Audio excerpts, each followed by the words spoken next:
Hello guys, मैं हूं अंजलि, आपके अपने चैनल कॉमर्स विद अंजलि में हाजिर हूं फिर एक नई वीडियो के साथ। तो चलिए शुरू करते हैं।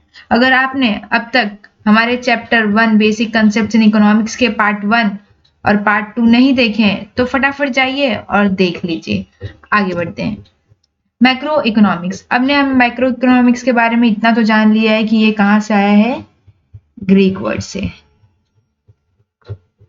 जिसका नाम है मैक्रोस। ठीक है।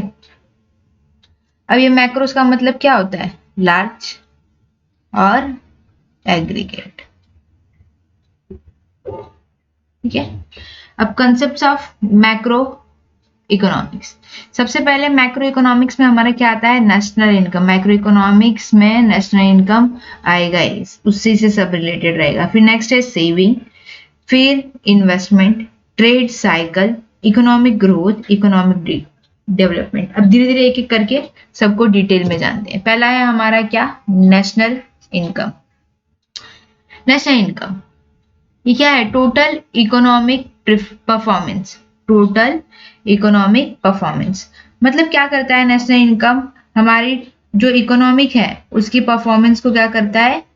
मेजर करता है, देखता है कि परफॉर्मेंस कैसे चल रही है। अगर नेशनल इनकम हमारा क्या है? अच्छा है तो परफॉर्मेंस अच्छी है। और भाई अगर नेशनल इनकम हमारा अच्छा नहीं है तो हमारी परफॉर्मेंस क्या है? इकोनॉमिक अभी अच्छी नहीं चल रही है। ठीक है। और ये भी मतलब परफॉर्मेंस करता है मतलब ये कि ये भी बताता है कि ये क्या है? डेवलप कंट्री है, डेवलप्ड है या अंडर डेवलप है या डेवलपिंग है। समझ रहे? तो ये क्या नेशनल इनकम हमारा क्या है? एग्रीगेट है। क्या है? एग्रीगेट है। Aggregate monetary value of all final goods and services produce in an economy during a year. मतलब एक साल में, सपोज 2021 22 में ले लेते हैं, मतलब हमारे अप्रैल 1 से स्टार्ट होके मार्च 22 तक, मतलब जो भी इसमें जो भी जितने भी गुड्स प्रोड्यूस हुए, जितने भी सर्विस प्रोड्यूस हुए हैं, उन लोग की क्या करता है? मॉनेटरी वैल्यू करता है, मतलब मनी वाले टर्म में वैल्यू करता है। समझ रहे हैं? तो ये मनी टर्म में क्या करता है? वैल्यू करता है। तो ये क्या जो टोटल है उसी सबका एग्रीगेट, ये क्या है? हमारा नेशनल इनकम है। डेफिनेशन देख लेते हैं। Definition bye national income committee. A national estimates measures the volume of commodities and services turned out during given a period counted without duplication। मतलब विदाउट डुप्लीकेशन, विदाउट डुप्लीकेट किए, मतलब एक ही चीज को दो बार काउंट नहीं करना है, वो सिंगल टाइम ही काउंट करना है।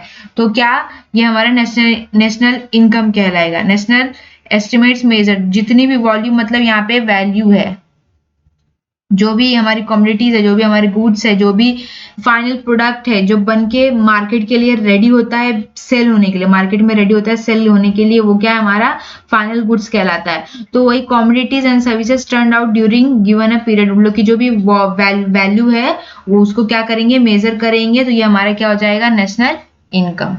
आगे बढ़ते हैं। सेविंग। क्या? सेविंग। अब देखते हैं सेविंग क्या होती है। हम हमारे पेरेंट्स, हम जो भी उनकी इनकम आती है, जो भी उनकी इनकम आती है उसमें से कुछ पैसा ना बचा के रखते हैं। सपोज 10K आ रही है तो 9K एक्सपेंसेस करेंगे और 1K क्या करेंगे? उसको सेव करके रखेंगे। समझ में आ रहा है? अब सेविंग क्यों करते हैं? हमारे फ्यूचर नीड्स के लिए। सपोज अब आप गए, आप अब स्टडी कर रहे हो 11th स्टैंडर्ड में, कल को आपको कहीं बाहर जाना होगा तो क्या ये जो सेविंग है वो काम आएगी हमारे फ्यूचर नीड्स के लिए। समझ में आ रहा है? फिर अब जो हमारे फ्यूचर नीड्स को हम लोग कंप्लीट कर, लेकिन हम लोग को खर्चा है, लेकिन मम्मी पापा क्या कर रहे हैं? 9K खर्चा कर रहे हैं और 1K क्या कर रहे हैं? बचा के रख रहे हैं। तो अब ये जो 1K है वो कहीं ना कहीं जो हमारी करंट वांट्स थी उसको क्या कर रहे हैं? हम लोग सेक्रीफाइस कर रहे हैं। सेक्रीफाइस कर रहे हैं ना भाई, छोड़ दे रहे हैं ना। अभी आप बोल रहे हो कि पापा कहीं पिकनिक पे जाना है, तो पापा बोलेंगे अरे पैसा बचाते हैं, खर्चा करते हैं। समझ में आ रहा है? तो क्या कर रहे हैं हम अपनी करंट वांट्स को क्या कर रहे हैं, सेक्रीफाइस कर रहे हैं, तब हम अपने फ्यूचर के लिए बचा पा रहे हैं। तो यही है, पार्ट ऑफ इनकम है, ये क्या है, इनकम का पार्ट है। सेट असाइड, देखो 1K सेट करके असाइड रखा हुआ है, हमारी फ्यूचर नीड्स, अगर हम लोग को स्टडी के लिए कहीं अब्रॉड जाना है, समझ में आ रहा है, ये हमारी वांट्स है। हाँ, फिर फॉरगोइंग करंट कंजम्पशन, हमारी करंट वांट्स को क्या कर रहे हैं हम, सेक्रीफाइस कर रहे हैं या फॉरगो कर रहे हैं, या मतलब उसको भूल रहे हैं। ठीक है, आगे बढ़ते हैं। इन्वेस्टमेंट, समझ में आ रहा है, इन्वेस्टमेंट ये क्या है। अब देखो, सेविंग क्या था, इनकम हमारा, पहले हमने इनकम जाना, और इनकम का छोटा सा पार्ट क्या था, सेविंग। ठीक है, जो सेविंग हम बचा रहे हैं, या तो हम लोग उसको घर पे सेव करके रख सकते हैं, या तो फिर दूसरा तरीका है मोबिलाइजेशन ऑफ सेविंग, मतलब उस सेविंग को हम कहीं और दे सकते हैं। कहाँ दे सकते हैं, मतलब किसी भी कंपनी में क्या कर सकते हैं, हम अपने पैसे को क्या कर सकते हैं, दे सकते हैं, इन्वेस्ट कर सकते हैं। समझ में आ रहा है, इसी को क्या कहते हैं, इन्वेस्टमेंट। हम अपने पैसे को किसी और के पास क्यों देंगे, क्यों देंगे, क्योंकि अगर सपोज हम उनको 10K दे रहे हैं, हमारी सेविंग का 10K दे रहे हैं, तो बदले में वो हमको 11K देगा, मतलब 10% इंटरेस्ट पे। समझ रहे हैं, अब हमें कहीं ना कहीं फायदा होगा, तब तो हम अपना पैसा कहीं इन्वेस्ट करेंगे। तो मैं 10,000 उसको दे रही हूँ, वो मुझे 11,000 देगा, मुझे 1,000 का क्या होगा, फायदा होगा। समझ में आ रहा है, तो ये जो 1,000 है वो मेरा क्या है, इंटरेस्ट है। फिर या तो फिर उस सेविंग को मैं क्या कर सकती हूँ, क्रिएट कर सकती हूँ कैपिटल एसेट में, या तो मैं मतलब कहीं ऑफिस के लिए फ्लैट ले लूँ, ऑफिस ले लूँ, या फिर फ्लैट ले लूँ। समझ में आ रहा है, तो ये सब क्या हमारा कैपिटल एसेट है। अब जैसे एग्जांपल के लिए यहाँ पे बिजनेसमैन का एग्जांपल लेते हैं, तो बिजनेसमैन क्या करेगा, अपने सेविंग को किधर लगाएगा, या तो अच्छी मशीनरी लेगा जिससे उसका प्रोडक्शन क्या हो, बढ़े, अच्छे इक्विपमेंट लेगा, अच्छे टूल्स लेगा। समझ रहे हैं, तो जिससे क्या होगा, उसकी प्रोडक्शन क्या हो, उसकी प्रोडक्टिविटी क्या हो, बढ़े,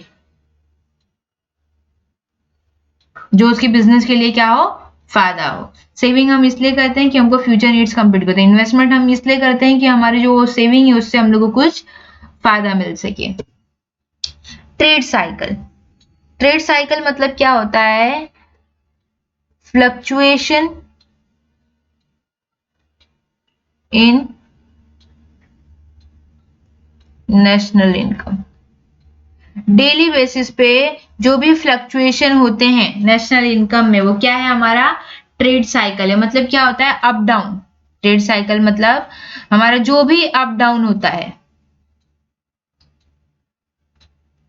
किसमें, नेशनल इनकम में, वो क्या है, हमारा ट्रेड साइकिल। मतलब यहाँ पे देखो दो ही है, या तो जनरल प्राइस लेवल में अप डाउन किसमें होते हैं, जनरल प्राइस लेवल में। ठीक है, अब यहाँ पे दो ही चीजें, इन्फ्लेशन और डिप्रेशन। या तो क्या होगा, continuous rise in general price level, या तो मतलब कंटिन्यूअस क्या होगा, प्राइस क्या होगा, बढ़ता जाएगा, प्राइस क्या होगा, कंटिन्यूअसली बढ़ता जाएगा। Depression is continuous fall in overall prices, मतलब क्या होगा, प्राइस क्या होगा, कंटिन्यूअसली कम होता जाएगा। जो भी जनरल प्राइस लेवल है गुड्स की, जो भी प्राइस तो क्या हो जाएगी, कम होती जाएगी। तो जब कम हो जाएगी तो लोगों को, जो बिजनेसमैन है उसको फायदा कम होगा, जो बिजनेसमैन है उसको क्या होगा, फायदा कम होगा, तो क्या हो जाएगा, सैड हो जाएगा। अब वो सैड हो जाएगा तो क्या करेगा, लोअरिंग डाउन करेगा। वो क्या करेगा, lowering down of economic activity. मतलब यहाँ पे क्यों, क्या करेगा, फिर उसको पैसे भाई कम मिल रहे हैं तो प्रोडक्शन भी क्या करेगा, कम करेगा। समझ में आ रहा है, गुड्स एंड सर्विसेज कम हो जाएंगे, तो ओवरऑल इकोनॉमिक का क्या हो जाता है, जो भी एक्टिविटी है वो क्या हो जाता है, लोअर डाउन हो जाता है। मतलब अगर प्राइस उसको नहीं मिल रहा है, प्राइस सपोज मतलब उसके खर्चे हो रहे 100, समझ में आ रहा है, जो उसका एक्सपेंस है वो हो जा रहा है 100 रुपीज, एक एग्जाम्पल के लिए, और जो भी उसका इनकम है वो सिर्फ 80 रुपीज हो रहा है, तो वो कैसे प्रोडक्शन करेगा, उसको तो फायदा ही नहीं हो रहा। समझ रहे हैं, तो उसको फायदा नहीं हो रहा है तो क्या करेगा, अपना जो भी गुड्स एंड सर्विसेज का प्रोडक्शन है वो क्या कर देगा, कम कर देगा। तो ऐसे ही सब इकोनॉमी में जितने भी प्रोड्यूसर रहेंगे, बिजनेसमैन रहेंगे, वो सब की भी डाउन हो जाएगी, क्योंकि जनरल प्राइस लेवल की बात हो रही है, किसी एक पर्टिकुलर स्टेट या कंट्री की बात नहीं हो रही, जनरल लेवल पे बात हो रही है, मतलब सबके लिए। तो क्या होगा, इकोनॉमिक एक्टिविटी भी कम हो जाएगी, यानी नेशनल इनकम फिर कम हो जाएगा, एम्प्लॉयमेंट नहीं मिलेगी, जीडीपी कम हो जाएगी हमारी, ग्रॉस डोमेस्टिक प्रोडक्ट मतलब जो भी प्रोडक्ट प्रोड्यूस हो रहे हैं। ठीक है, आगे बढ़ते हैं। इकोनॉमिक डेवलपमेंट और इकोनॉमिक ग्रोथ, अब ये दो अलग अलग टर्म हैं, समझ में आ रहा है? अब तो आप बोल रहे होंगे कि ग्रोथ और डेवलपमेंट में क्या फर्क है, सेम ही तो होता है। नहीं, दोनों अलग अलग होते हैं। सबसे पहले इकोनॉमिक ग्रोथ के बारे में जान लेते हैं। इकोनॉमिक ग्रोथ मतलब क्या होता है, नेशनल इनकम कितना बढ़ रहा है, समझ में आ रहा है? मतलब ये क्या करता है, क्वांटिटी मेजर करता है, क्वांटिटी मेजर करता है। अब सपोज एक एग्जांपल के लिए क्लासरूम है, ठीक है, क्लासरूम में पहले 100 स्टूडेंट थे, अब 120 हो गए, तो ये क्या है, ग्रोथ है, समझ में आ रहा है? अब वैसे ही इकोनॉमिक डेवलपमेंट क्या है, इकोनॉमिक डेवलपमेंट, अब देखो यहाँ पे नेशनल इनकम तो बढ़ेगा ही, समझ में आ रहा है, लेकिन क्या, जो भी हमारी एचडीआई है, मतलब जो भी हमारे हेल्थ से रिलेटेड हैं, फिर डेवलपमेंट रिलेटेड है, इनोवेशन है, इनोवेशंस हैं, समझ में आ रहा है, फिर इन्वेंशन है,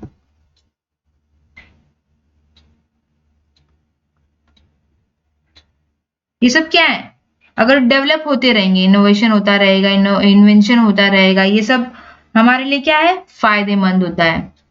हेल्थ से रिलेटेड है हमारा हेल्थ डेवलपमेंट इंडेक्स, समझ में आ रहा है? तो ये सब क्या है, हेल्थ से रिलेटेड है, सबकी हेल्थ अच्छी है तो क्या हो रहा है, डेवलपमेंट हो रहा है, समझ में आ रहा है? इकोनॉमिक डेवलपमेंट हो रहा है। मतलब इकोनॉमिक ग्रोथ सिर्फ इंक्लूड करता है नेशनल इनकम क्वांटिटी को, और इकोनॉमिक डेवलपमेंट क्या करता है, क्वांटिटी, रुको,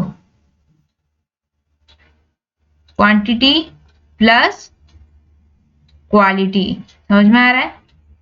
ये दोनों को इंक्लूड करता है। तो नेशनल इनकम तो होगा ये, एचडीआई मतलब health development index, innovation, invention, फिर बहुत सारी मतलब इंडस्ट्रीज डेवलपमेंट,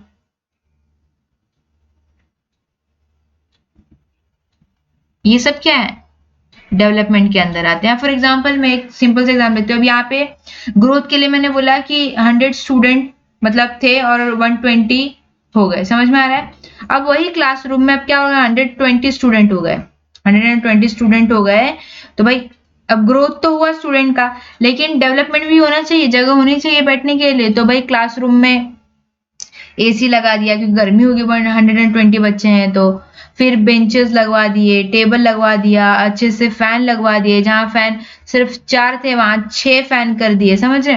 तो ये सब क्या है, इकोनॉमिक डेवलपमेंट। मतलब यहाँ पे इकोनॉमिक ग्रोथ सिर्फ क्वांटिटी मेजर करता है और इकोनॉमिक डेवलपमेंट क्या करता है, क्वांटिटी प्लस क्वालिटी। मतलब इकोनॉमिक यहाँ है, एक छोटा टर्म है इकोनॉमिक ग्रोथ, समझ रहे हैं?